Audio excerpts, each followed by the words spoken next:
The difference between the future we want and a future we fear isn't always obvious. Sometimes the smallest things can have the biggest impacts.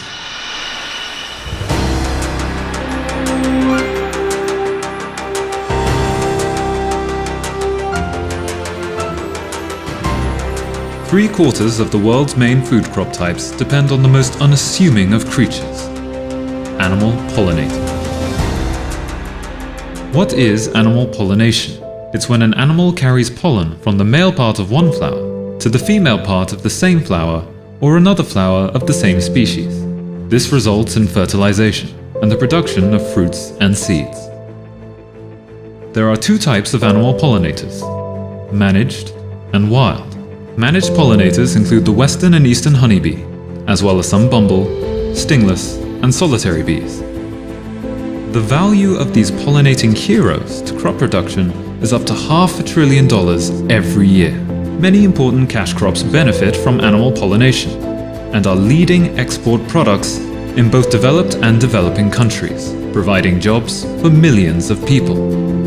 The volume of pollinator-dependent crops has increased 300% over the past 50 years.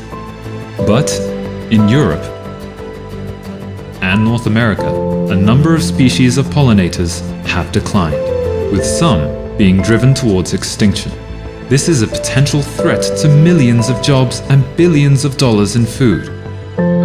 To avoid pollinator extinction, we need better policies, decisions, and actions based on the best available science and knowledge.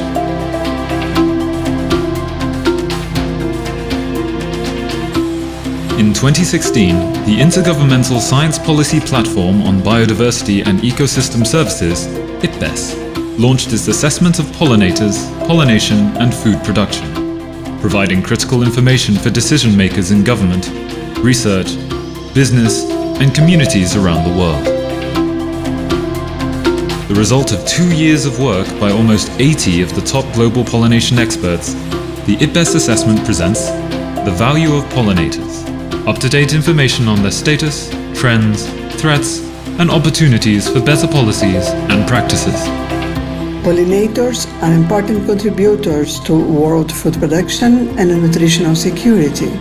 Their health is directly linked to our own well-being. Widespread pollinator extinction would be catastrophic for economies, and we would no longer be able to enjoy many of the foods that are part of our daily lives. Pollinators make significant contributions to medicine, biofuels, fibers, and construction materials. They are symbols of identity and part of our global heritage.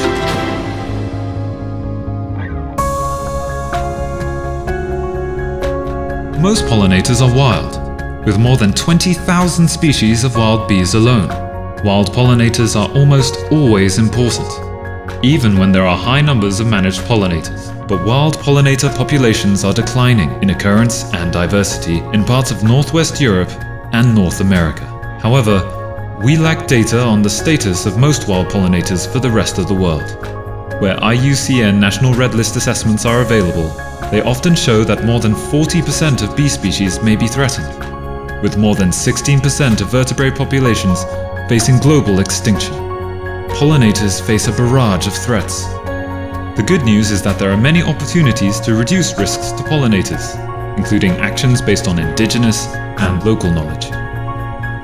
To halt and reverse the decline of pollinators, governments, organizations, and individuals can promote sustainable agriculture to create more pollinator habitats,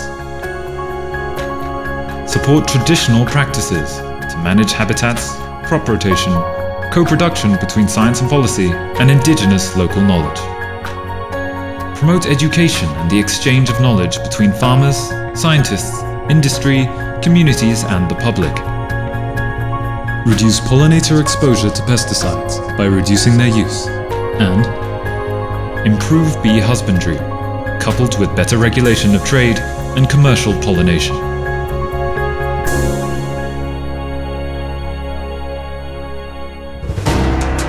Since its launch, the IPBES pollination assessment has made impacts on policy and decision-making around the world. At the 13th meeting of the Conference of the Parties to the Convention on Biological Diversity, 196 governments endorsed the key messages of the IPBES assessment, deciding to protect pollinators based on its findings. There have been a growing number of national strategies and action plans underpinned by the IPBES report, with some governments creating a coalition of the willing for the protection of pollinators and the promotion of pollination. The IPBES assessment also gained significant media attention. Articles in leading journals building on the assessment, and even a mention on a popular US game show. To save our pollinators and secure the future we want, we need your help. Everyone has a role to play, and the key messages of the IPBES pollination assessment are relevant for each of us. To find out more, visit the IPBES website or use your mobile device to scan this QR code. With the best available data and knowledge, we can all do more to protect pollinators and safeguard our food, jobs, and the future we want for generations to come. IPBES, Science and Policy for People and Nature.